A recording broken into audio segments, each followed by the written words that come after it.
नमस्कार, prime time में आपका स्वागत है। मैं हूं साक्षी सभरवाल। आज जम्मू कश्मीर में दिन भर में बहुत सारी बातें हुई। प्राइम टाइम में आगे बढ़ने से पहले कुछ खास बड़ी खबरों की आपको जानकारी दे दें। कश्मीर में अपने निजी दौरे के चलते 2 दिन छुट्टियां बिताने के बाद राहुल गांधी और सोनिया गांधी आज दिल्ली वापस लौट गए। राहुल और सोनिया होटल देर इस्लाम में उन्होंने अपने 2 दिन बिताए। इस दौरान उन्होंने कश्मीर घाटी के खूबसूरत नज़ारों का भी लुत्फ उठाया। अगली खबर मिस वर्ल्ड का कश्मीर दौरा है। मिस वर्ल्ड कैरोलिना बिलावस्का 1 दिवसीय कश्मीर दौरे पर रहीं। इस यात्रा में उनके साथ मिस वर्ल्ड इंडिया सिनी शेट्टी और मिस वर्ल्ड कैरेबियन एमी पेना भी हैं। मिस वर्ल्ड इंडियन सिनी शेट्टी समेत अन्य प्रतियोगिता विजेताओं के साथ पोलैंड की बिलावस्का यहां आकर बेहद खुश रहीं। आपको बता दें कि बिलावस्का ये यात्रा इस साल के अंत में भारत में आयोजित होने वाले मिस वर्ल्ड 2023 प्रतियोगिता के 71वें संस्करण से पहले कर रही हैं। भारत 6 बार प्रतिष्ठित खिताब जीत चुका है। लगभग 3 दशकों के बाद प्रतियोगिता की मेजबानी कर रहा है। इस बार ये प्रतियोगिता भारत में होने जा रही है और उसी को लेकर ये विजिट है और मिस वर्ल्ड बेहद खुश है कश्मीर में आके। जरा सुनिए उन्होंने क्या कहा। Hello ladies and gentlemen, namaste. I just wanted to say I'm so grateful for the opportunity to see this beautiful place in India. I didn't expect it at all, but it just stunned me with its beauty.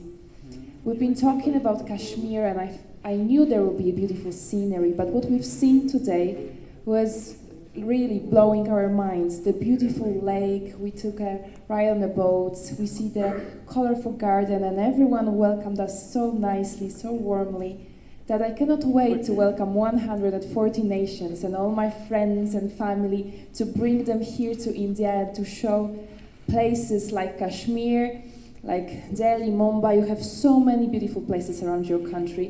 Poonch में प्राचीन दशनामी अखाड़ा मंदिर से आज भगवान शंकर और मां पार्वती का स्वरूप पवित्र चांदी की छड़ी मुबारक बाबा बूढ़ा अमरनाथ मंदिर मंडी पहुंच गई। जिला प्रशासन की ओर से पवित्र छड़ी का स्वागत किया गया। इसके दौरान डीसी पुंछ और अन्य जिला अधिकारी भी मौजूद रहे। इसके बाद पवित्र छड़ी को जेके पुलिस के जवानों ने सलामी दी। वैदिक मंत्रों के साथ छड़ी मुबारक को भगवान भोलेनाथ के स्वयंभू शिवलिंग पर स्थापित कर दिया गया। इस छड़ी यात्रा में सैकड़ों की संख्या में जो श्रद्धालु थे उन्होंने हिस्सा लिया।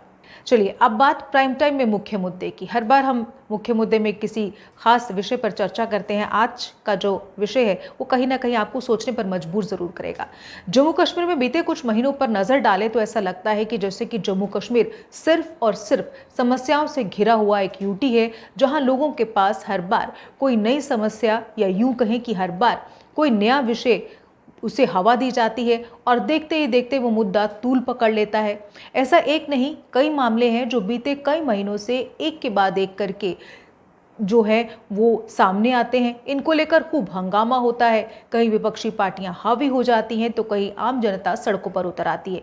लेकिन इन सब मामलों का अंत नहीं हो पाया। अलबत्ता किसी गुमनामी में ये मुद्दे जरूर गुम हो गए। हालांकि इनमें से कुछ मामले ऐसे हैं जो आज भी रह कर कभी ना कभी ताज़ा हो जाते हैं, लेकिन अगर देखें तो इनका कोई स्थायी हल न तो निकला है और न ही निकालने की कोशिश की गई है, ऐसा लगता है।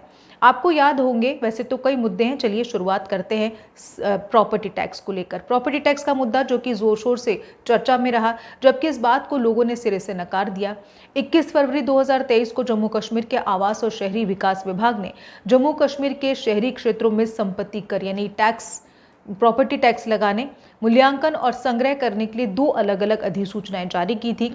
इस बात की नेशनल कॉन्फ्रेंस, कांग्रेस, पीपल्स कॉन्फ्रेंस, पीपल्स डेमोक्रेटिक पार्टी सहित राजनीतिक दलों ने इस कदम का पुरजोर विरोध किया था, नियमों की व्यापक आलोचना की थी। और बीजेपी की अगर बात करें तो इस कदम से बीजेपी ने खुद को दूर कर लिया था।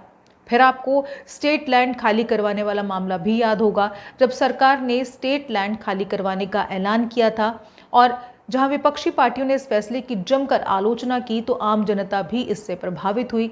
लेकिन फिर ये मामला गायब हो गया और एक और नया मुद्दा आ गया। ये मुद्दा था CUET परीक्षाओं के सेंटर को लेकर जो अन्य राज्यों में बनाए गए थे।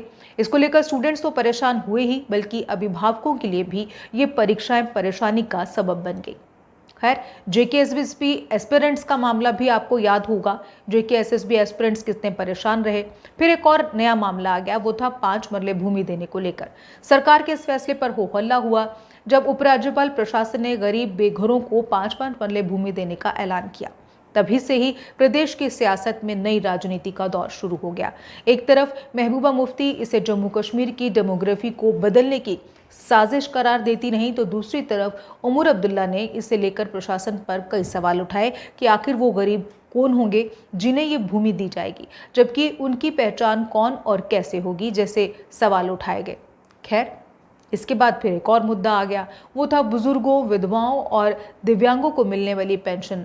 ये राशि हालांकि किसी के जीवन यापन के लिए काफ़ी तो कहीं से भी नहीं थी, लेकिन कहते हैं डूबते को तिनके का सहारा, तो ऐसा डूबते को तिनके का सहारा तो ज़रूर थी, लेकिन वो भी कहीं ना कहीं बंद कर दी गई। फिर पहाड़ियों को एसटी का दर्जा देने का फैसला भी खूब बवाल मचा गया। इस फैसले को लेकर जम्मू कश्मीर के हर कोने में धरने प्रदर्शनों का सिलसिला पूरी तरह से शुरू हो गया। अब अगर आपको लग रहा है कि शायद मुद्दे खत्म हो गए हैं, तो नहीं जनाब, बिल्कुल भी नहीं। मुद्दे तो कई हैं और अगर उन पर बात करना शुरू करें तो काफ़ी समय लग जाएगा, लेकिन मुद्दे खत्म नहीं होंगे। इन सब में एक और मुद्दा जो तूल पकड़ चुका है और इसको लेकर अब आर पार की लड़ाई आम जनता और सरकार के बीच शुरू हो गई है, वो है स्मार्ट मीटर लगाने को लेकर। स्मार्ट मीटर का मुद्दा जो है वो आम जनता को रास नहीं आ रहा, कहीं से भी आम जनता को स्वीकार्य नहीं है। और इसके ऊपर सोने पे सुहागा वाला एक और मुद्दा है सरोर टोल प्लाजा का मुद्दा, जो कि खूब सुर्खियां बटोर रहा है। इन सब मामलों को अगर देखा जाए तो ऐसा लगता है जैसे जानबूझकर एक के बाद एक मामलों को बस्ते से निकाला जाता है, या यूं कहें कि हवा दी जाती है, और जब खूब हो हल्ला मचता है तो वो मुद्दा कहीं रह जाता है और कोई दूसरा नया मुद्दा बाहर आ जाता है। अब जानकारों की अगर माने तो ये सब सोचे समझे तरीके से हो रहा है, ताकि आम जनता इन सब में ही उलझी रहे और फायदा लेने वाले अपना काम आसानी से कर सके। खैर, आज हमने आपको कुछ खास मुद्दों की जानकारी दी जो वक्त वक्त पर सामने आते रहे, जिनको लेकर खूब हो हल्ला हुआ, लेकिन इन मुद्दों का स्थायी समाधान ना तो निकला और ना ही निकालने की कोशिश की गई। अलबत्ता आम जनता जो है वो सड़कों पर ज़रूर उतरती रही, आम जनता सरकार के विरुद्ध ज़रूर रही, और कहीं पर भी सरकार और आम जनता का आपस में जो तालमेल था वो बैठता नहीं दिखा। कहीं पर भी ये नहीं दिखा कि सरकार आम जनता के सुध लेकर आम जनता के हित में काम करने की सोच रही है, और जनता को भी ऐसा ही लगता है कि सरकार शायद आम जनता को नज़रअंदाज करके सिर्फ अपने ही बात पर अड़ी हुई है। खैर, ऐसे कई सारे मुद्दे हैं जिन पर चर्चा हो सकती है, लेकिन ये एक सोचने का विषय है कि आखिर एक के बाद एक मुद्दे तो सामने आते हैं, लेकिन मुश्किल में आम जनता ही रहती है। खैर, आज के प्राइम टाइम में बस इतना ही। कल फिर से किसी नए मुद्दे पर बात करेंगे। तब तक के लिए आप ताज़ा खबरों के लिए देखते रहिए जेके अपडेट और मुझे दीजिए इजाज़त। नमस्कार। जम्मू कश्मीर की खबरों के लिए जुड़े रहिए जेके अपडेट के साथ।